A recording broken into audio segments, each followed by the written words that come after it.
how do we have free will if God already knows what we're going to do? Yeah, right. Like, full disclosure, because I'm a terrible liar, I want to kind of whisper to me, can you write a question quickly so that we can take time to look at the others? So that's my question. It's a really good question, but I chose it as a question because it's one that often gets asked. So the question is something like, why does, if God knows everything that's going to happen, He knows what you're going to do, He knows what choices you're going to make, are we really free? And obviously having free will is an important part of what we believe as Christians, that God deals with us based on our free will choices. So if God knows everything that you're going to do, does that mean that you don't actually have free will? A good analogy to sort of help deal with that and is, to think of someone that you know really well and something that person always does. So the best example I could come up with on the spot was my sister, who, if you know her, is obsessed with animals.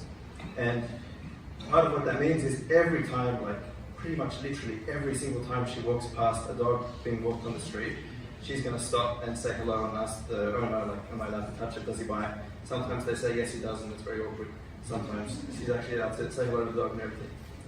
So the point is, imagine that if I was walking along the street and my sister is walking along the street much further ahead of me, and I can see that there's a dog coming towards her being walked, I can see in my head before it even happens, because I know my sister so well. I know what's going to happen. I could predict with 99.5% accuracy exactly what's about to happen in 30 seconds. Does that mean that when it actually happens, she doesn't do it freely? Does the fact that I know it's going to happen before it happens mean that somehow I have forced her to do this, that my knowledge of it created the necessity that she was going to do it? It doesn't. That's a fairly silly example. If you think of others, the more sort of fancy apologetics answers involve time travel. I'll just tell you, just so that you know, is doing the question, but if I was to go back in time, to some important event in history and watch it all happen, I know what's going to happen before it happens. I know, the French Revolution or something, and watching people get guillotined. I know what's going to happen before it happens because I've read about it in history books.